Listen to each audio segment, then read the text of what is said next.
Graça e paz, igreja. Deus venha abençoar a tua vida grandemente e que hoje essa palavra venha falar ao teu coração. Eu tenho certeza que Deus tem algo que Ele quer renovar na tua vida hoje. Renovar. Tá bom meu microfone? Tá não, né? O que vocês fizeram aí, gente? Tava tão bom esses dias. Tá dando um eco aí, um negócio esquisito aí. Vou falando, eles vão regulando. Eles são os homens da mesa, só eles dão conta lá. Coloca para nós aí. Olha, tá um eco, né, rapaz? Mateus, abre comigo Mateus 14.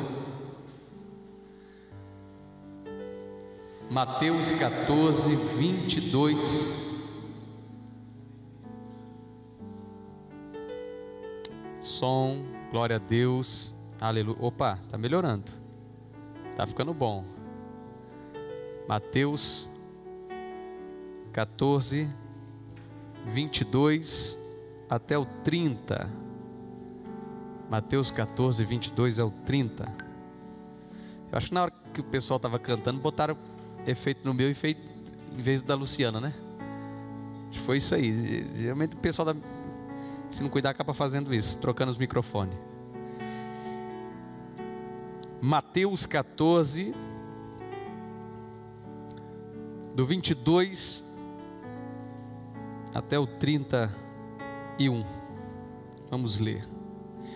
A palavra diz assim: logo em seguida, Jesus insistiu com os discípulos para que entrasse no barco e fossem adiante dele, para o outro lado.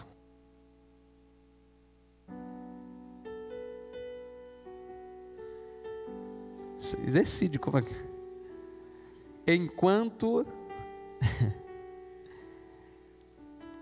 Enquanto ele despedia a multidão, tendo despedido a multidão, subiu sozinho ao monte para orar. Ao anoitecer, ele estava ali sozinho, mas o barco já estava a considerável distância da terra, fustigado pelas ondas, porque o vento soprava contra ele. Alta madrugada, Jesus dirigiu-se a eles, andando sobre o mar. Quando o viram andando sobre o mar, ficaram aterrorizados e disseram: é um fantasma. E gritaram de medo. Mas Jesus imediatamente lhes disse: coragem, sou eu. Não tenham medo. Senhor, disse Pedro, se és tu, manda-me ir ao teu encontro por sobre as águas. Respondeu Jesus: venha. Então Pedro saiu do barco, andou sobre as águas e foi na direção de Jesus. Mas quando reparou o vento, ficou com medo. E começando a afundar, gritou: Senhor, salva-me. Imediatamente, Jesus estendeu a mão e o segurou e disse: homem de pequena fé, por que você duvidou? Minha voz está querendo falhar, né? Estou meio querendo gripar, mas vamos lá, gente. Se falhar, você emenda a palavra aí e vamos para cima. Mas eu tô meio querendo gripar. Eu falei, pastor Dinei, rapaz, minha cabeça está meio ruim, tô querendo dar uma gripada, mas em nome de Jesus não vai gripar não. Vamos para cima, amém? A Ju já ficou em casa, que já está com gripe faz alguns dias, e como ela teve aquela vez a pneumonia, o médico falou assim: olha, começar uma gripe tem que ficar atento, porque como já teve uma vez pneumonia, tem um risco muito grande de ter de novo, fica mais sensível o organismo. Eu falei: amor, fique em casa por causa desses ventos frios aí, nem vai, porque Deus me livre, eu me grávida. Deus me perdoe, sangue de Jesus tem poder. É verdade, igreja? Então eu falei: fique em casa, repousa, e estou indo para a guerra, vamos para cima. Queridos, Eu quero que você preste atenção nessa palavra e nos princípios que essa palavra nos ensina. A Bíblia, ela é um livro de princípios. E eu sempre digo isso na igreja. Gente, a Bíblia é um livro de princípios. E a gente viu já grandes decadências acontecerem espiritualmente. Vou tomar um pouco de água, tá? A garganta meio ruim. Decadências na fé, tanto de igrejas como de líderes espirituais, porque quando a pessoa, ela lê a Bíblia e não entende a Bíblia como um livro de princípios, ela toma atitudes drásticas, erradas e que levam ela ao fracasso. A Bíblia não é um livro de histórias, ela é um livro de princípios. E esses princípios estão sim nas histórias, mas não é a história que vai mudar a tua história. Não é a história de José do Egito que vai fazer você ser uma pessoa próspera, porque agora você leu José do Egito. É você aplicar os princípios que José tinha na tua vida que vai fazer você ser uma pessoa diferente.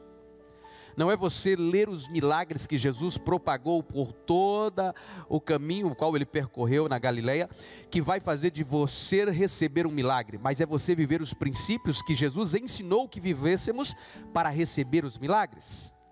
Então a Bíblia é um livro de princípios. E quando nós olhamos para os princípios, nós vemos receitas de sucesso na vida. Receitas de coisas que dá certo, se fazer do jeito certo. E quando nós lemos sobre essa passagem bem conhecida, que é Jesus andando sobre as águas, nós aprendemos muitos princípios nessa palavra, que o próprio Cristo ensina aos seus discípulos. E na verdade tudo que Jesus mostrava para os discípulos, todo o exemplo que ele dava, toda a situação que ele permitiu que os discípulos passassem, só foi para uma coisa: para ensinar para os discípulos o que é e o que não é, para ensinar para os discípulos o que são princípios do reino de Deus e o que não são princípios do reino de Deus. É simples, porque a Bíblia é um livro simples, mas tem gente que consegue complicá-la. É um livro de princípios. E quais são os princípios que Jesus nos ensina com essa passagem? Primeiro eu quero que você medite no que nós vamos falar hoje. O tema principal hoje é baseado no tema: não perca o teu foco. Repita comigo: não perca o teu foco. E por que nós vamos falar de foco, gente? Porque tem muita gente que está dentro da igreja já perdeu o foco da vida, já perdeu o foco da família, já perdeu o foco da sua profissão, já perdeu o foco da sua área emocional, já perdeu tudo. Teve gente que já perdeu todos os princípios básicos do cristianismo dentro da igreja. Porque todas as vezes que você vem para a igreja, por vir à igreja, como um ritual, você já perdeu o foco. Quando você vem à igreja e você adentra esta casa de adoração, de comunhão, essa reunião espiritual, quando você entra aqui dentro e o teu coração não clama em adorar a Deus, meu querido, você já perdeu o foco. Você está fora do foco faz tempo. Não é um movimento religioso qual estamos tirando como se fosse um peso das nossas costas, dizendo assim: eu fui à igreja, minha conta está paga no mundo espiritual. Nós não viemos à igreja por uma questão ritualística, mas por uma questão de adoração e de dependência de Deus. Porque nós dependemos dEle todos os dias da nossa vida. Quando uma pessoa para de congregar dizendo que ela não precisa congregar, ela já está um passo ao fracasso da vida. Eu conheço a Bíblia, pastor, não preciso mais congregar. Eu já ouvi isso. Eu falei, vamos ver então, se você não precisa. Daqui uns anos nós vamos conversar de novo. Ela perdeu o foco. Ela perdeu a razão de ser igreja. Por isso que a Bíblia é um livro de princípios. E se perdemos o rumo dos princípios, perdemos a proposta da nossa fé. Jesus, numa noite, pede para os discípulos passar para o outro lado, e eles pegam o barco e passam para o outro lado. Jesus fala, eu vou ficar orando. E se você já leu a passagem, você lembra, Jesus ficou orando. De repente, no meio da noite, uma grande tempestade toma conta daquele lugar.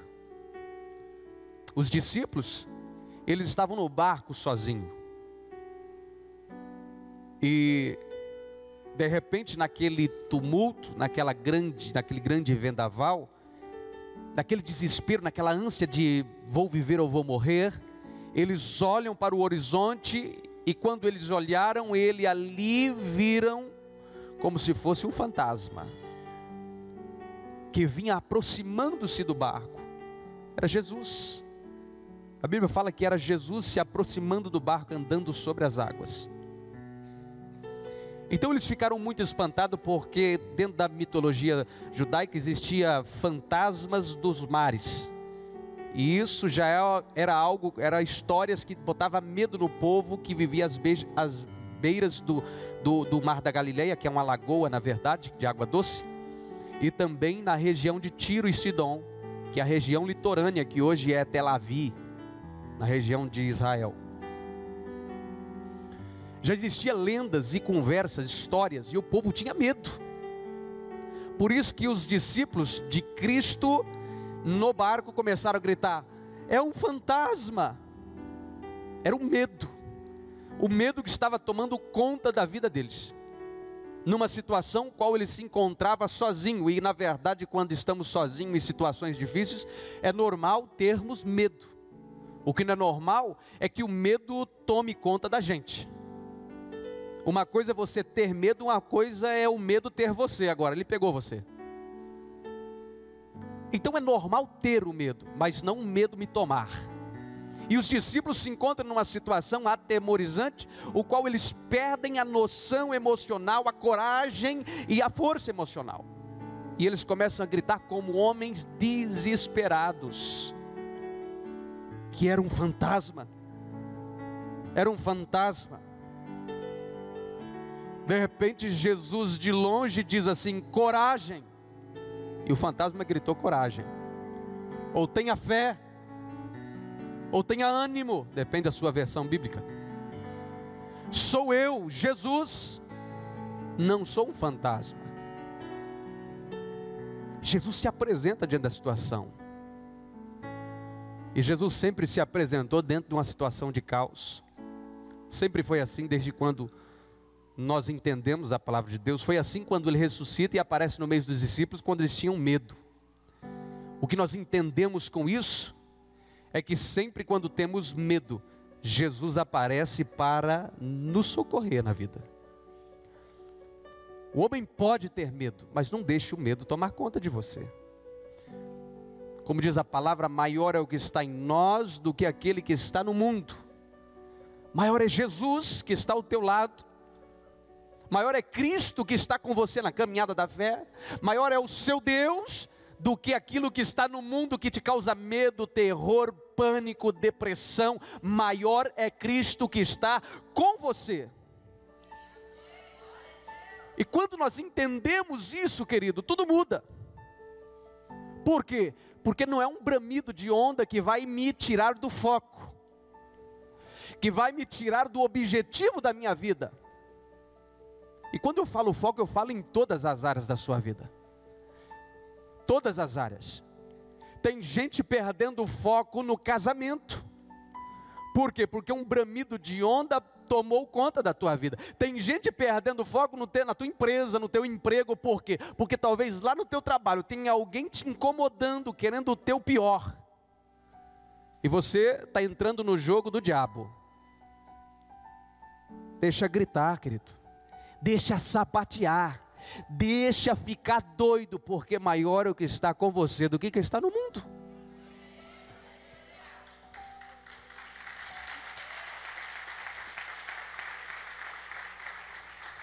Olha o que a Bíblia diz. Escute. No versículo 27, mas Jesus imediatamente lhes disse: coragem, sou eu, não tenham medo. Agora, se tem uma coisa que Deus, a essência, Deus na essência, porque Cristo era Deus, Deus na essência sempre alertou o teu povo numa caminhada de fé, foi: não tenha medo. Você lembra Josué? Moisés morreu, faleceu, um grande líder, um homem de respeito. O povo de Israel agora fica sobre o governo e a liderança de Josué. Só que Josué era jovem, a Bíblia diz, era novo, era alguém que estava conquistando a confiança do povo de Israel, daquela população que, segundo especialistas, era cerca de 2 milhões de pessoas. Josué estava começando, e a história diz que ele entrou em colapso. Josué, se você ler do capítulo 1, do versículo 1 até o 12, você vai ver o colapso dele ali.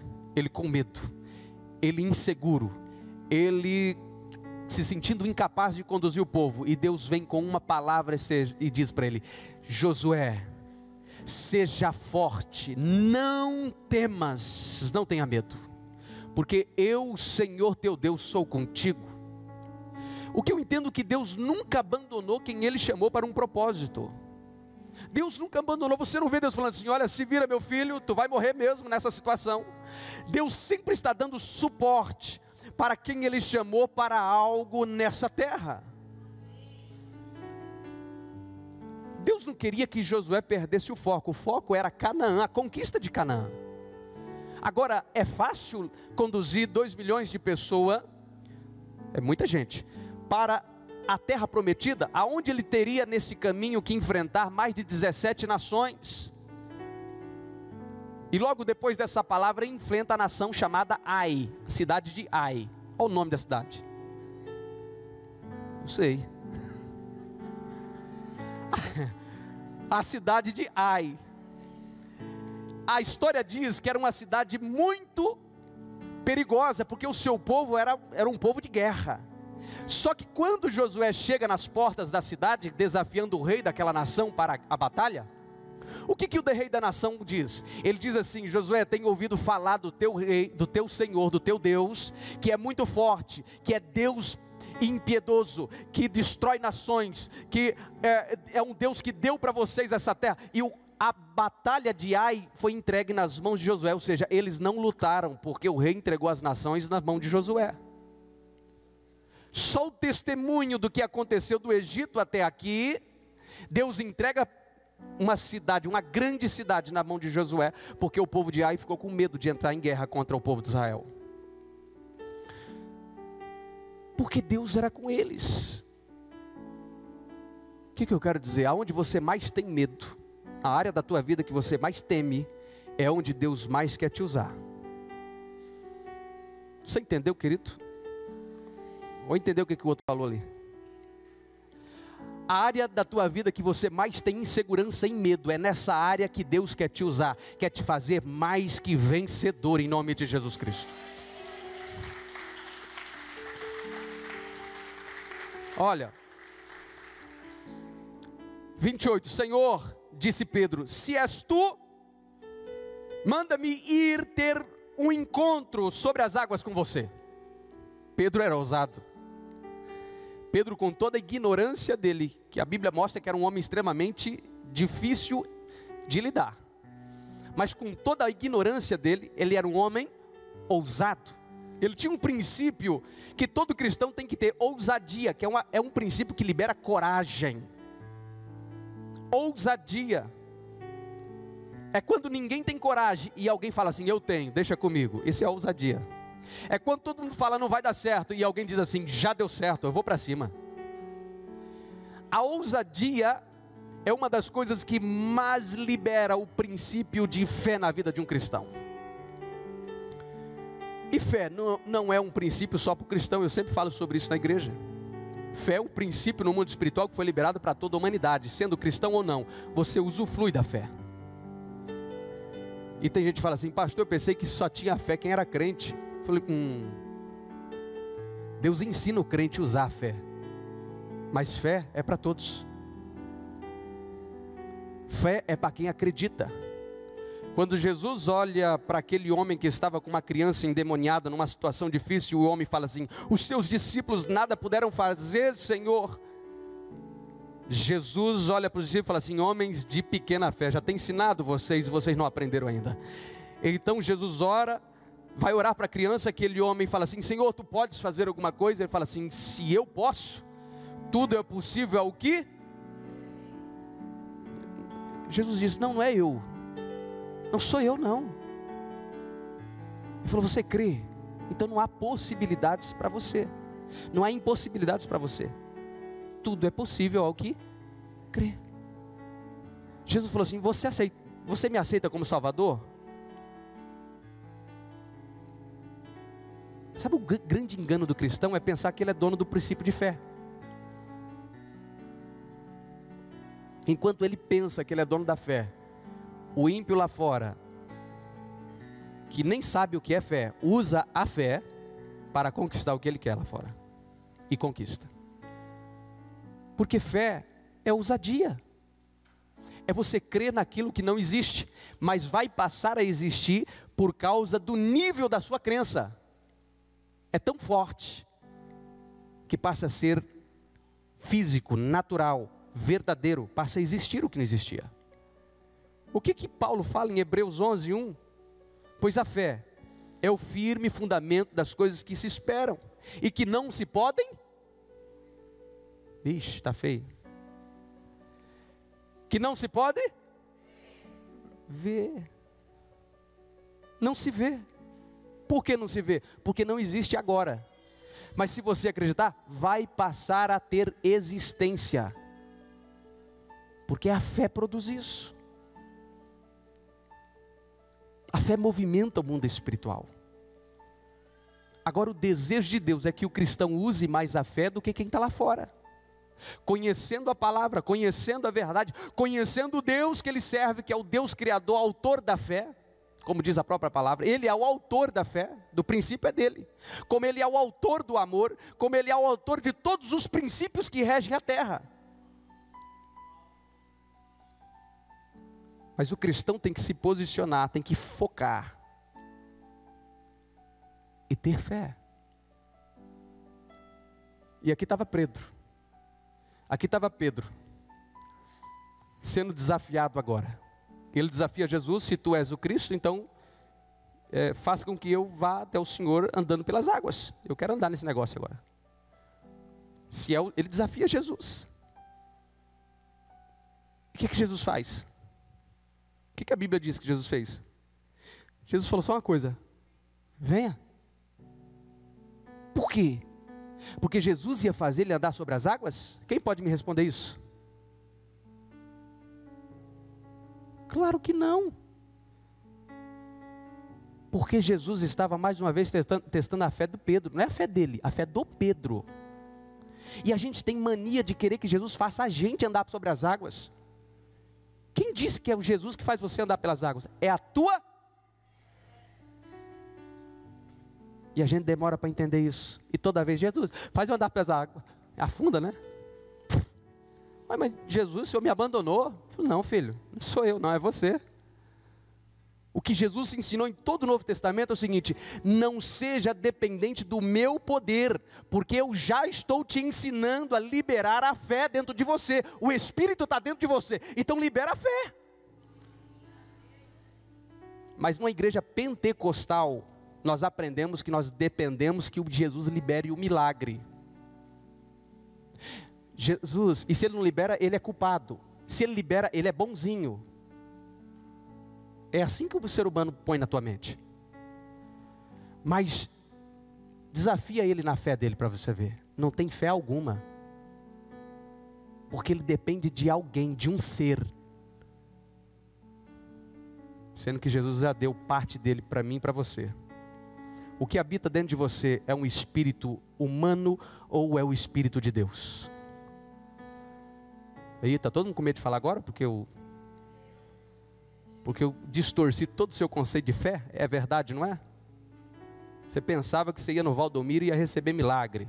Na Universal, comprar o lenço tal, ia ter um milagre ali. Porque ele pega 1 milhão de pessoas e acontece um milagre pela fé de alguém. Aí eles põem na TV, jogam um testemunho. É lá que acontece. Não, querido. A fé é um princípio que você tem que viver. Porque sem fé é impossível agradar a Deus. Esse negócio de fé é uma coisa tão profunda. E a gente é ensinado. Eu também fui. Eu falo do que eu fui. No começo da minha caminhada cristã, eu fui induzido a acreditar que fé é uma coisa que era Deus que controlava. Não, se era Deus que controlava, não precisa de eu acreditar em nada. É só falar assim, manda, ele mandava. Se o Espírito já está em mim, o Espírito Santo, que é o mesmo Espírito que habita em todos, ele só precisa da minha atitude de fé, porque é minha atitude, é minha.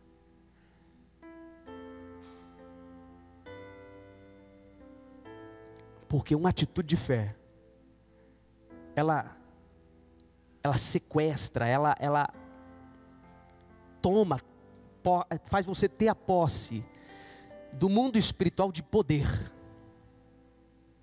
Só a tua fé consegue pegar no mundo espiritual uma porção de poder e trazer para você. Você quer um exemplo? A mulher do fluxo de sangue. Jesus e a multidão. E ele diz assim, quem me tocou? Ah, Senhor, como é que o Senhor fala quem me tocou? Tem mais de 500 pessoas em volta do Senhor, homem, mulher, criança, gritando. Está uma bagunça o negócio aqui, todo mundo querendo te tocar e todo mundo te tocando. A verdade é essa. Nós que somos discípulos, que estamos como segurança aqui, não estamos dando conta. Foi mais ou menos assim que os discípulos falaram, né? E Jesus fala assim, não, mas alguém me tocou, porque de mim saiu. E no original está dizendo assim, pegaram de mim uma virtude. No mundo espiritual, pegaram de mim um pouco do meu poder e puxaram. Eu senti. Vamos usar a expressão, roubaram de mim poder. Roubaram. No mundo espiritual, pegaram. Botaram a mão e pegaram para si. E quem fez isso? A mulher que tinha um fluxo de sangue, que estava desesperada por um milagre. A fé dela foi tão grande, que a fé dela sequestrou o poder de Deus a favor da vida dela. A atraiu como um imã, puxa. E Jesus olha para ela e fala o que para ela? Por causa da sua fé, você foi curada. Jesus falou assim, por causa de mim você foi curado. Porque nem Cristo se intitulava ser alguma coisa.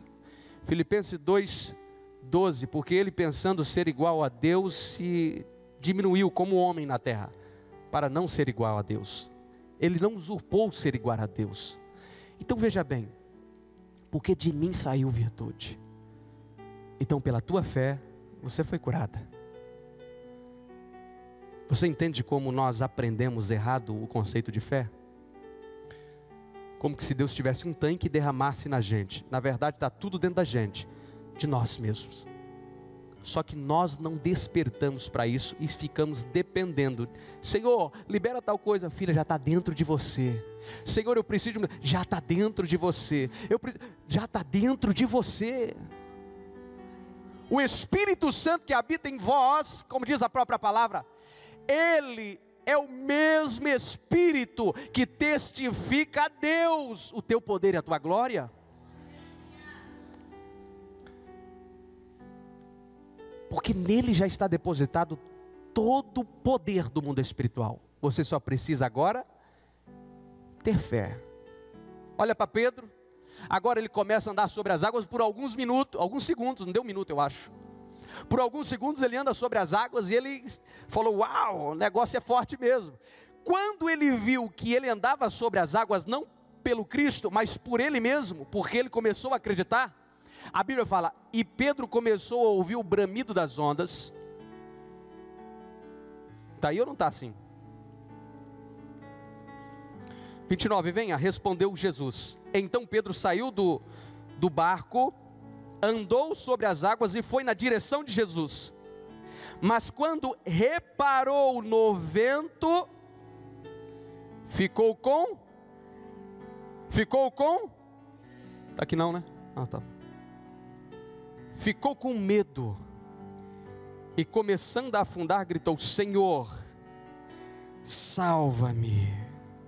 Jesus Cristo. Ficou com medo. O que faz você perder a tua fé é tudo aquilo que rouba o teu foco.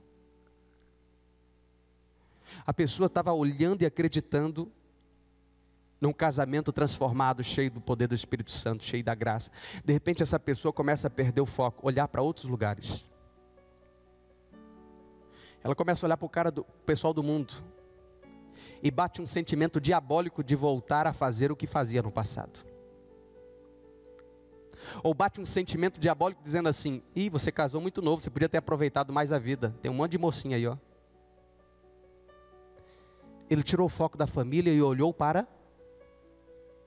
A pessoa está empreendendo, ela está com foco nos negócios, ela está acreditando, porque Deus falou para ela, vou te fazer grande, vou te abençoar, vou te prosperar. De repente, por situações da vida, pelo cansaço, pelo estresse, ela tira o foco dos negócios e começa a olhar para os negócios dos outros. E a pior coisa no ser humano é quando nós olhamos para o que o nosso vizinho tem. Porque você está com um Corolla. Está com Corolla? Pela fé. Vem, pela fé. Você está com Corolla 2.0, 2014, só que o vizinho agora, ele está com 2018. Aí você tira o foco dos seus negócios, da tua vida particular, da tua organização financeira, e você olha para o carro Você perdeu o foco. Daqui a pouco você está sendo motivado a ter o que o vizinho tem, mas você não pode ter o que o vizinho tem. Não é tempo para isso. Não é o momento para isso. O problema é quando perdemos o foco daquilo que Deus nos deu. Pedro estava caminhando sobre as águas, com os olhos, tem uma versão aí que fala, e ele estava com os olhos fitados em Jesus. Sabe o que é negócio? Olho no olho. Ele estava olhando para Jesus. Quando o barulho das ondas e do vento começou a bater na sua lateral, nas suas duas laterais, ele tirou os olhos de Jesus. E toda vez que tiramos os olhos de Jesus, nossa fé começa a sucumbir e nós afundamos como a nossa fé afunda. Quando tiramos o foco de Jesus, e tantas coisas na vida faz a gente perder o foco de Jesus. Tantas coisas na vida faz as pessoas perderem o foco de Jesus. Por exemplo, Jesus te deu uma empresa. Você sonhou tanto com isso. Só que você era um cristão tão frequente na igreja, nos projetos, trabalhando, empenhado, amoroso, abençoado, tão cheio do Espírito Santo e numa crise financeira violenta. Mas você era um cristão autêntico. Parecia mesmo os discípulos de Jesus. Mas você queria um negócio. Não é pecado ter um negócio e crescer, não, pelo contrário, Deus quer que você cresça. Só que você ganhou agora a oportunidade de abrir o seu negócio. Você abriu o seu negócio. Só que o negócio começou a ter movimento, você está animado. Agora você estende o horário, vou trabalhar mais um pouco. E agora eu ia até às 5:30 da tarde. Agora eu vou até às 7 horas da noite. Começa a perder o foco. Tudo aquilo que parece estar sendo ótimo, parece que vem de Deus. Eu vou trabalhar todo dia das tal hora até às 7, eu vou trabalhar muito, e se deixar eu trabalho até domingo. Para mim não perder de ganhar, eu tenho que aproveitar a época das vacas gordas. E a gente começa a falar isso. Só que ele não consegue ver que a vida não é feita de trabalho somente. Essa pessoa está ficando cega, ela está perdendo, ou já perdeu o foco. O foco era Cristo, agora o foco é o negócio. E ela está olhando sempre para os lados, mas nunca mais para Jesus. Então ela fala assim: eu não vou na igreja porque eu estou cansado, trabalhei muito. Deus entende. Eu não vou na igreja porque, você sabe, né, a gente, é tanta coisa, um estresse, um cansaço, eu vou trabalhar até mais tarde hoje, e daqui eu vou direto para casa, e passa meses, e essa pessoa não aparece mais na casa do Senhor. Parece que Deus não faz mais a diferença na vida dela. Salomão diz assim: há caminhos para o homem que parece bom, mas conduz ele à morte. Isso é uma das coisas que parece que é muito bom, mas conduz o ser humano a uma morte espiritual.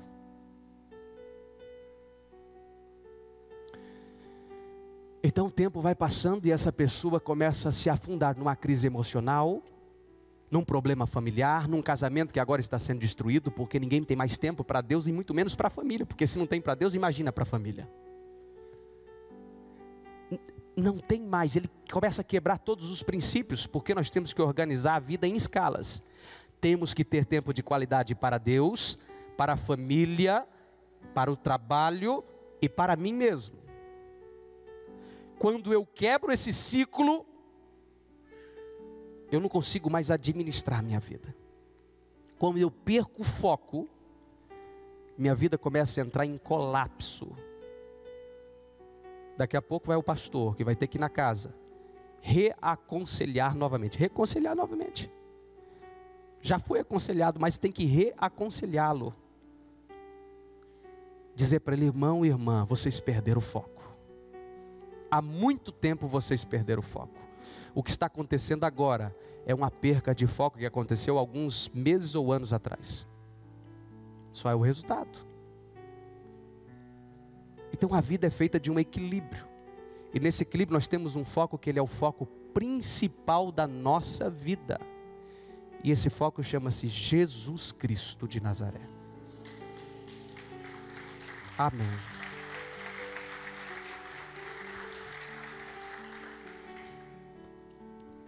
Primeira Reis 18, 21.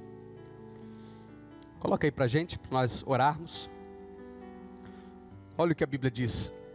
Elias dirigiu-se ao povo e disse: até quando vocês vão oscilar entre duas opiniões? Se o Senhor é Deus, sigam-no. Mas se Baal é Deus, sigam-no. O povo, porém, nada respondeu. Como vai responder o quê?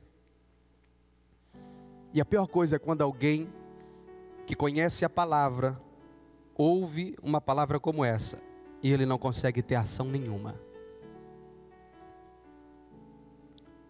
Até quando vocês vão oscilar em dois pensamentos? O profeta Elias estava dizendo: é tempo de tomar uma decisão importante na vida. Porque quem oscila em dois pensamentos não tem foco, não tem objetivo, não vai chegar a lugar nenhum. É igual teve gente na igreja que eu tive que falar assim: fulano, você é 10 na igreja, você é bênção, mas se você quer fazer em todos os ministérios, tem que fazer tudo. Você quer dançar, fazer teatro, cantar louvor, não sei o que, pular de nada, subiar, chupar cana, não dá. Foque em um ministério e faz de excelência. Faz com excelência. E vai ser 10 isso aí. Porque tudo na vida, para sair bom, tem que ter tem que ter foco, gente. Se você não tem foco, você não chega a lugar nenhum na vida. É igual Pedro, talvez você vai começar a caminhar, mas quando você perder o foco principal, que é Jesus, buscar o primeiro reino de Deus e a sua justiça, e as demais coisas vos serão acrescentadas. Ou seja, Jesus é o foco principal, porque é nele que ele é o caminho do reino. Quando eu busco Jesus, eu estou caminhando em direção a herdar o reino de Deus.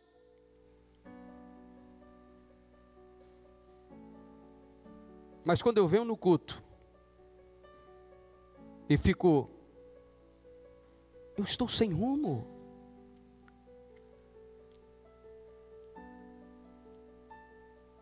Uma vez eu vinha no culto, há muitos anos atrás, bem no começo da minha conversão, cansado demais, muito trabalho. Eu acordava 4 horas da manhã, ia para as granjas, que eu era supervisor lá e voltava para casa, era quase 7 horas da noite, uma correria. E eu quase que dormia nos cultos. Eu ficava assim, ó. Já viu galinha como é que dorme em cima do puleiro?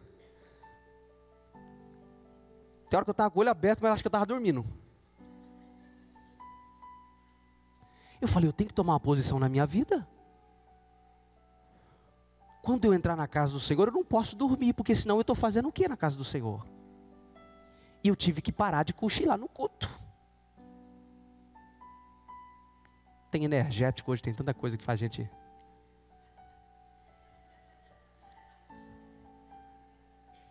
Porque se eu entro aqui dentro, eu sento na cadeira, e eu estava assim, eu começava... Aí na época eu pedi para o pastor Jesus, falei assim, pastor, eu quero trabalhar todos os cultos. Ah, é? Eu falei, todos os cultos. E a Jussani era minha líder de recepção. Que está lá em Alto Paraguai hoje, né? Está falando que vai voltar. Vou voltar para Mutum, pastor. Então venha, falei para ela.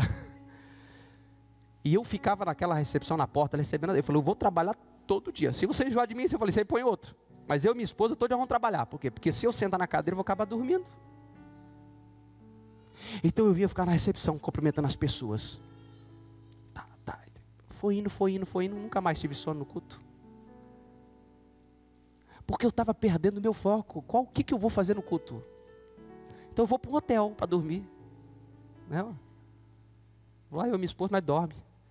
Não, eu vim no culto para servir a Deus. Então tem coisas na vida que nós temos que fazer assim, ó. Tem que mudar a minha atitude. Porque nós estamos crescendo e desenvolvendo a nossa vida em todos os níveis. Não podemos perder o foco daquilo que fomos chamados. Não podemos perder o foco da direção do que o Espírito Santo nos chamou desde o ventre da nossa mãe. Nem se os ventos estiverem querendo nos destruir. As ondas estão bramando, como diz a palavra. Mas eu não vou olhar para a direita nem para a esquerda, porque meu foco está em Jesus, nem que o meu casamento está em risco, nem que a minha vida emocional está entrando num colapso. Eu não posso abandonar aquele que pode mudar a minha história.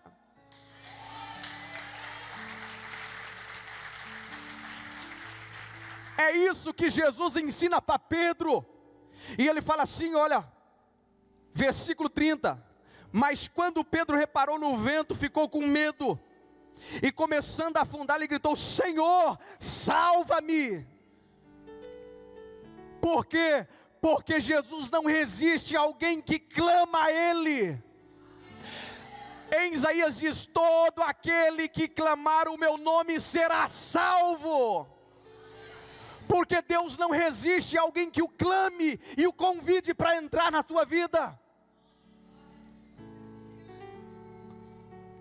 Imediatamente Jesus estendeu as mãos e segurou Pedro e disse, aqui vem a lição, aí vem a lição, homem de pequena fé, por que você duvidou? É a lição. Ele nos resgata, mas nos ensina. Quantas coisas Deus te ensinou na caminhada, depois que resgatou você da morte? Homem de pequena fé, Jesus quis dizer para Pedro, por que Pedro, você perdeu, não tira os olhos de mim Pedro, senão a tua fé vai afundar Pedro, e vai ser pequena. Quando tiramos o foco de Jesus, a nossa fé diminui. Jesus tratou ele como um homem que não, pequena, coisinha mísera de fé. Homem de pequena fé, igual ele falou para os discípulos, quando não puderam expulsar o demônio de uma criança. Por que você duvidou? Porque quem duvida fica cocheando, como diz 1 Reis, em dois pensamentos. Será que vou? Será que não? Será que vai dar certo? Será que não vai dar certo? Será que Deus é comigo? Não é comigo? Não. Deus é contigo. Vai dar certo. Ele não te abandonou. Ele vai estender as mãos e te tirar desse poço, dessa situação difícil. Seja no teu casamento, nas suas finanças, nas suas emoções. Deus não te abandona, cristão.